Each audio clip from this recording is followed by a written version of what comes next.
The rich aroma of roasted turkey filled the kitchen.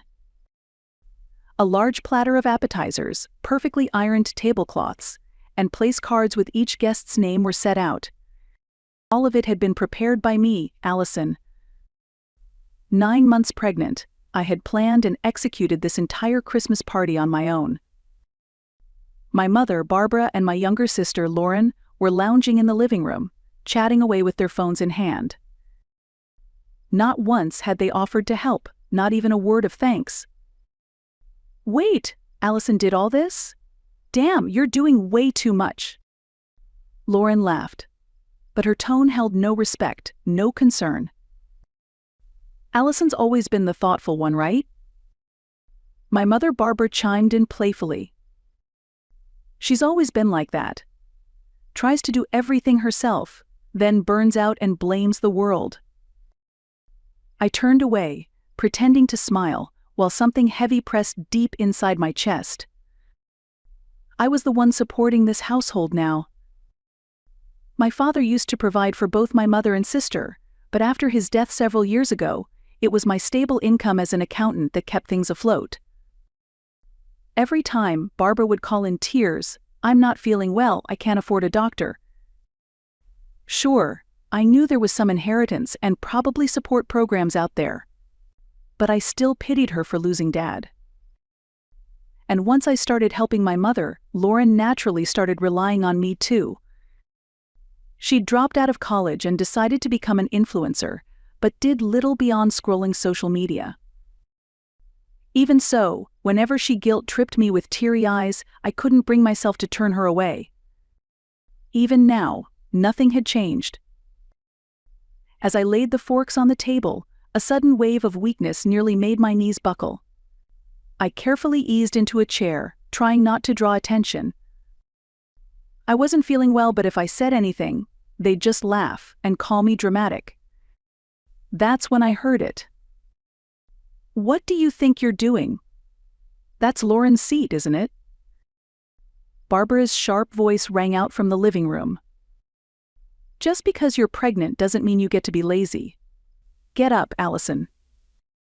All eyes turned to me. There was a 28-year-old pregnant woman being scolded by her mother in front of relatives and family friends. The air turned cold. "Mom, I was just taking a short break." No excuses. Barbara stormed over and grabbed my arm, trying to yank me up. A sharp pain shot through me. I gasped involuntarily. But then a quiet voice came from the front door. "What on earth do you think you're doing?" Everyone turned. There stood Dorothy Manning, my grandmother, who was supposed to be too unwell to attend.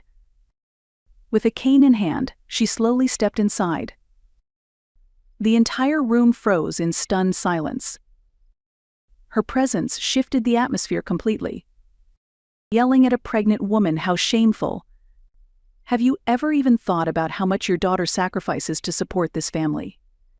Allison, you're not some servant in this house. Barbara flinched for a moment but quickly looked away, trying to laugh it off. "Oh, please. I'm just disciplining her.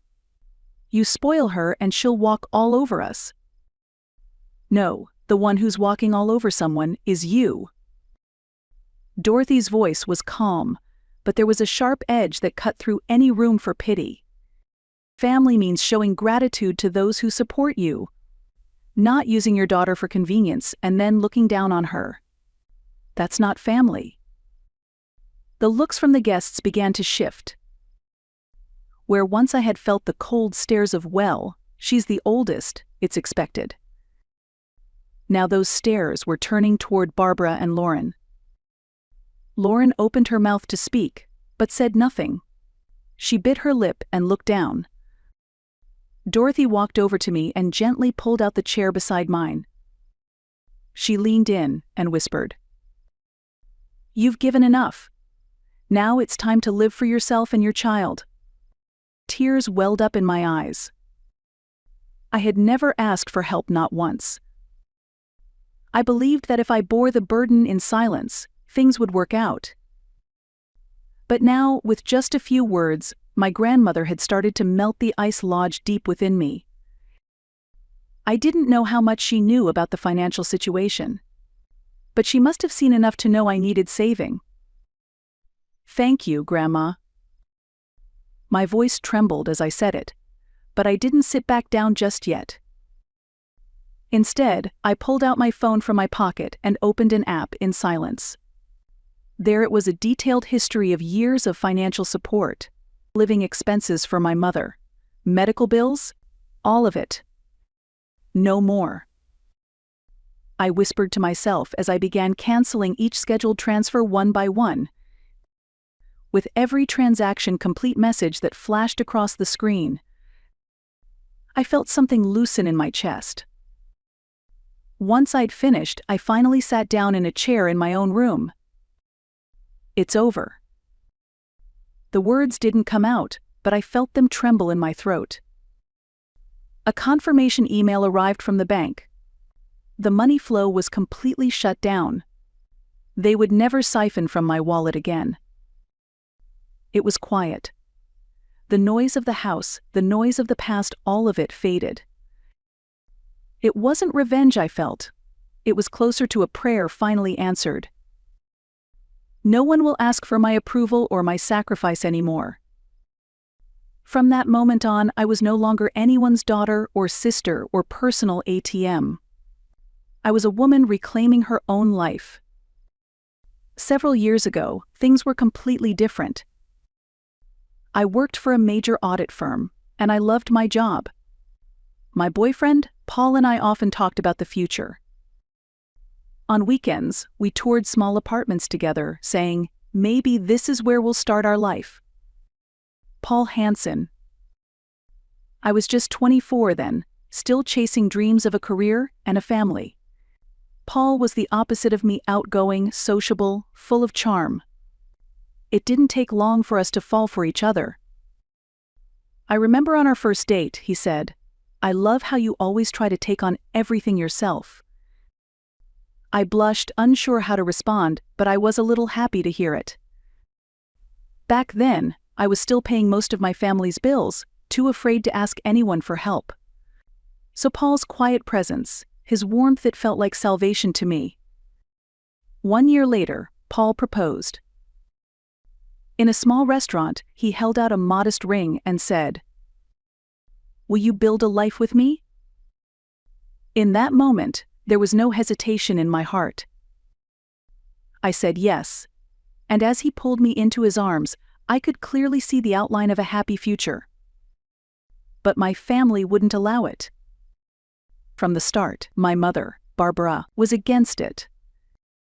"Does that guy even have any chance of a decent career?" Their interference was exhausting, but the real problem wasn't my family. I had a dream of my own, a dream I wasn't ready to give up. Paul kept saying, "I don't care what your family thinks or how busy you are with work. I'm on your side. We can build everything from scratch." But even his kindness began to feel like a burden. One day, I told him quietly, "I'm sorry. I've thought about it a lot, and I think I need to focus on my career right now." Paul was silent for a moment, then simply replied, "Okay." No anger, no sadness, just a gentle smile. Even his kindness couldn't sway the resolve I had built. I never stopped liking Paul. In fact, part of me still wished him happiness. But back then, I wanted to choose a life I built for myself, not one where someone else sheltered me. 3 months after the proposal, we gradually drifted apart, and eventually, we ended things. Paul would never have been happy with someone like me, who only wanted to focus on her work. After the breakup, I buried myself in my career like I was locking away my emotions. I was in the office by 7 a.m. every morning, working late into the night, drowning in spreadsheets and deadlines. I got promoted. I became the head of the client management team faster than any of my peers, and my performance was stellar. But once I came home, reality waited for me. Mom's hospital bill went up again. "You make the most money, Allison. It's only fair, right? At first I thought of it as temporary support. But slowly the entire household grew dependent on me. Lauren, who had dropped out of college, made a bit of money posting videos, but she never contributed to the household. Then came the breaking point. "We're thinking of moving in with you." Barbara dropped that on me the day after I signed the lease for my long-awaited new apartment. "Wait, what? You mean all of you?"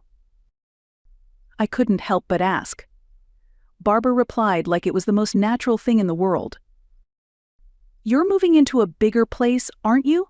If you can afford the rent, then having us there shouldn't be a problem. We're family, after all. Besides, you won't be able to raise that baby on your own, will you?" Something inside me cracked when I heard those words. Before I could respond, Lauren jumped in. Yay. I called dibs on the loft room. Before I could even open my mouth, the dream I had fought so hard for was being rewritten into their new base of operations. From then on, my life was a series of compromises. Cleaning up after dinner, managing the finances. Everything was pushed onto me with just one phrase: "You're the eldest, aren't you?" They would say, "We're grateful," but the gratitude was shallow. The exploitation, constant. I covered Mom's medical bills and living expenses. On paper, she was listed as a senior citizen living alone. In reality, I was living with her, supporting her. The reason we kept it separate was because Barbara knew she'd get more aid that way. Every document was carefully filed to maintain that illusion. And if I spoke up, I risked being accused of coercing my own family into dependence. I was fully aware of the contradictions. And I began to quietly plan my escape. I knew I couldn't go on like this. Now, I'm 9 months pregnant. After the wedding plans with Paul fell through, I found out I was expecting. I gave in to Barbara's voice saying, "You can't raise a baby on your own," and let myself be bound to this house once again. That day as well, I looked at my swollen belly in the mirror and silently tried to push myself forward. Is this really okay? Is this the life I want? No one could answer that question for me. The only one who could was me. That night, even after I went back to my room, I couldn't sleep. I sat in front of the vanity, staring blankly into the dark mirror. My body ached, my belly felt tight, my feet were swollen, my back was sore. But the worst pain was in my heart. Lauren's careless laughter. Barbara's cold expression. In that moment, I realized clearly and painfully that I wasn't truly needed as family. My eyes burned, but I didn't want to cry. I wouldn't shed another tear for them. A few unread messages from Wendy lit up my phone on the nightstand. "How are you holding up? Don't push yourself too hard. Call me if you need anything, okay?" The tension in my shoulders eased for the first time in weeks. And then a small movement stirred in my belly. "Oh." I gasped softly and gently placed a hand on it. "For this child, I have to stand up. I need to go somewhere where no one looks down on me. Where I'm not ruled by fear or control." The resolve settled quietly, but firmly. The morning after the party, an odd silence hung over the Reynolds household. Barbara had posted a video of last night on TikTok. The title read, "A Mother's Lament, Abandoned by Her Daughter on Christmas." The video showed my mother sitting alone in the corner of the room, crafted like a tragic heroine in some scripted drama. I wondered what people would think when they saw this. Anyone who watched that one-sided video would no doubt blame the daughter. That's the kind of performance it was. And that's exactly what Barbara wanted. But I wasn't the same woman anymore. The night before, my grandmother Dorothy had changed everything with a single outburst. Yelling at a pregnant woman, "How shameful! Allison, you're not some servant in this house." That outburst ignited a long-suppressed fire inside me. When I woke up the next morning, I looked in the mirror with a clarity that hadn't been there before. I'm not a slave. I'm not an ATM. The words left my mouth, not in anger, but with a calm, unwavering resolve. My conversation with Dorothy from the night before echoed in my mind. You've given enough. Now, it's time to live for yourself and your child. Those words from my grandmother made me feel loved for the very first time. I picked up my phone and messaged Wendy.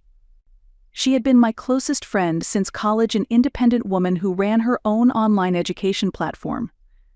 To me, she was the one person I could fully trust. Please, I really need to talk.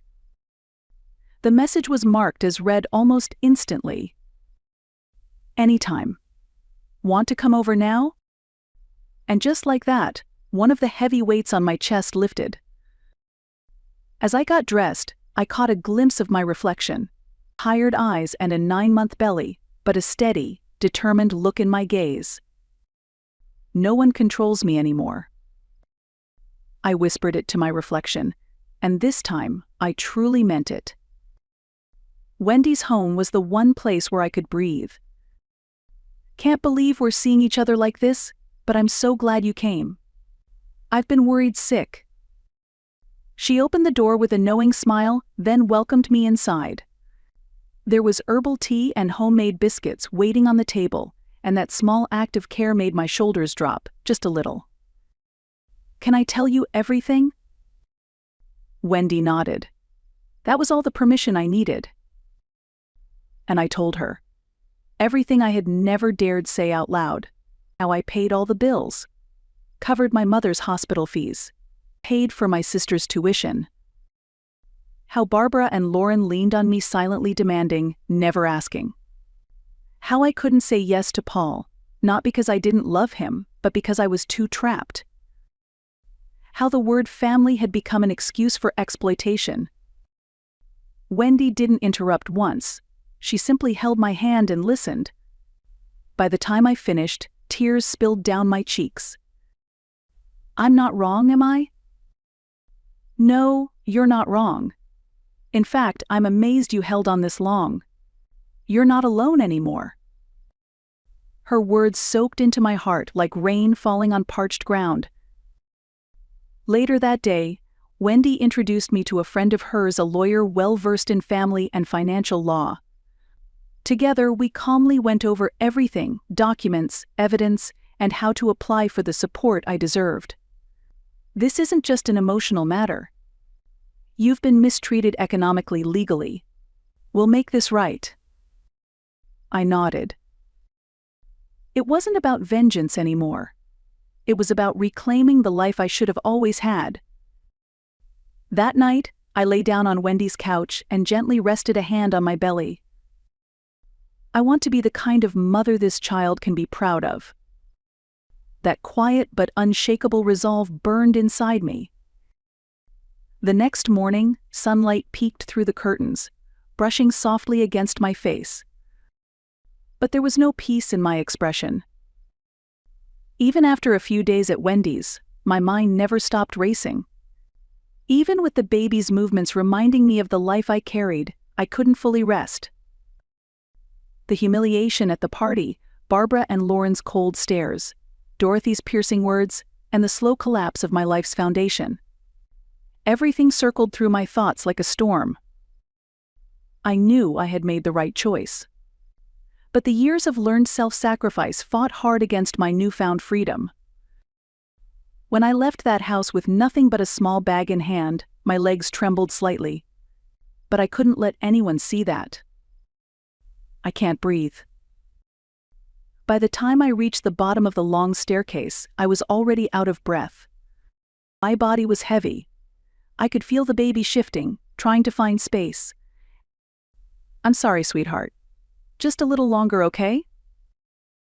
I whispered it in my mind, taking one step at a time. The walk to the station had never felt so long. Even though I'd tied my sneakers tight, they felt loose somehow. And worst of all, people's stares felt ice cold.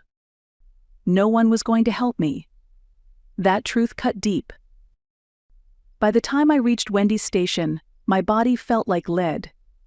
But when I rang her doorbell, I was standing. When I heard her voice welcome back, tears silently traced down my cheeks.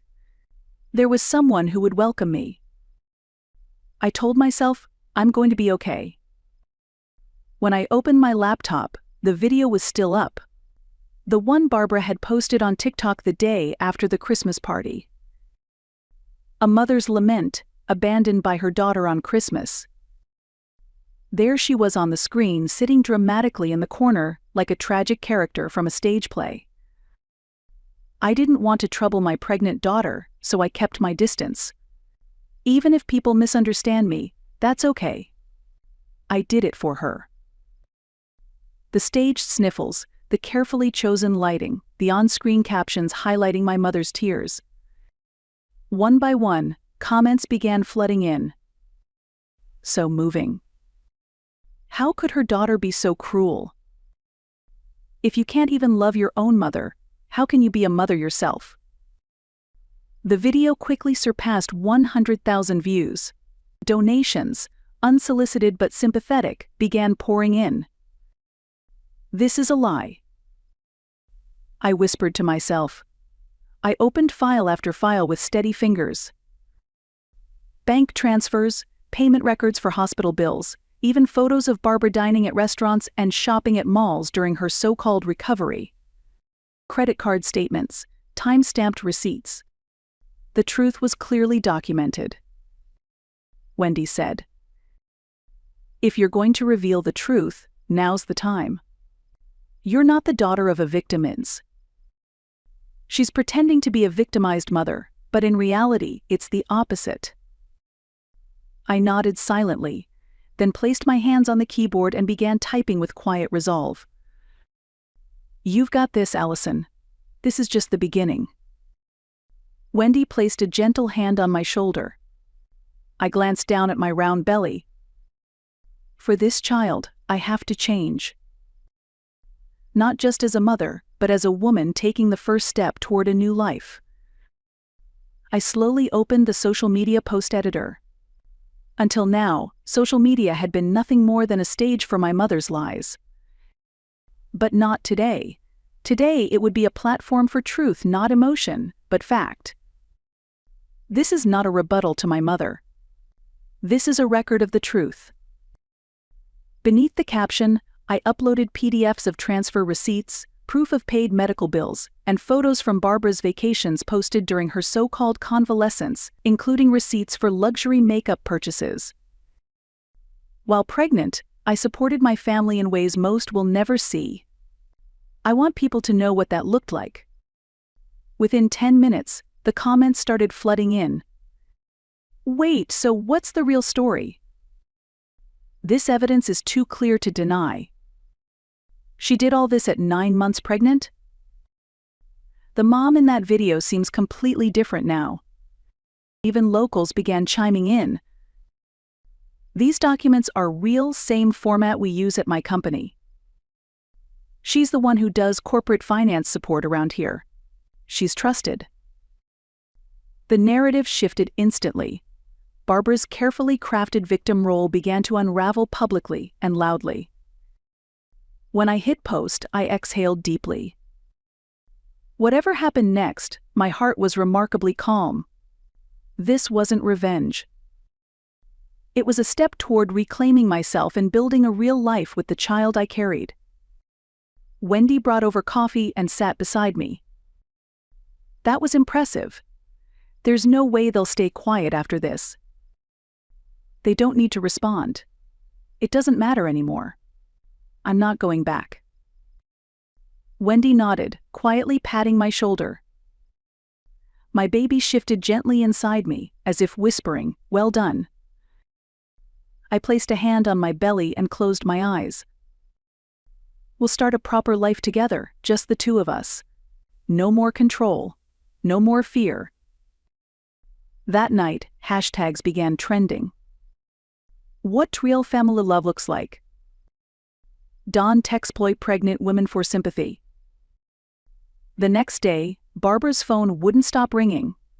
Her hospital called to say her prescriptions were now on hold.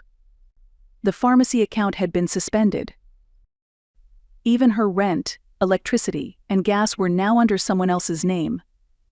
I had reviewed the lease and contacted the property manager. "I'd like to terminate the contract at the end of next month," I said it calmly. When all the logistics were in place, Wendy helped me move into a new home. It was time to start fresh with my baby. A few days later, Barbara and Lauren learned about it not from me, but from the property manager. The lease ends next month. For the first time, they realized how precarious their situation really was. They scrambled to reach me, but by then I'd changed my number and email. There was no direct line to me anymore. Faced with the reality of losing their home, Barbara yelled in frustration. Lauren, through tears, whispered, "How did it come to this?" But this was my quiet answer to the years I had spent shouldering a life that never belonged to me. Everything in their lives came to a halt. Their inquiries to local offices led nowhere. Then one day, they received a formal notice. All previous support has been terminated. Lauren now lived in fear of public opinion. A clip from the Christmas party had surfaced online. Pregnant sister forced to give up her seat by her own mom and sister. Treated like a servant. The video spread rapidly, and with it came waves of backlash. How could they treat a pregnant woman like that? This sister is a total leech. Wait, they were living off her income? Her follower count plummeted. All brand deals were canceled. Every new pitch was met with, "It's not the right image for us right now." One evening, the Reynolds family found themselves all together in the living room again. But the warmth was gone. "Mom, were we really that awful?" Barbara paused, lowering her newspaper. "Awful? That's a bit much. But everything we did, it was like repaying kindness with cruelty." Barbara bit her lip. They had lived off my income and felt entitled to it. They had given nothing and taken everything. And now they were being forced to confront that truth. Then the doorbell rang. It was a delivery. Inside the box was a simple card and a letter.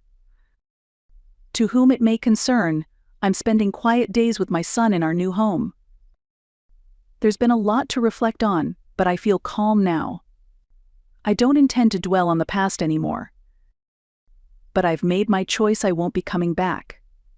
The life where I constantly sacrifice myself ends here." In a quiet hospital room, I closed my eyes.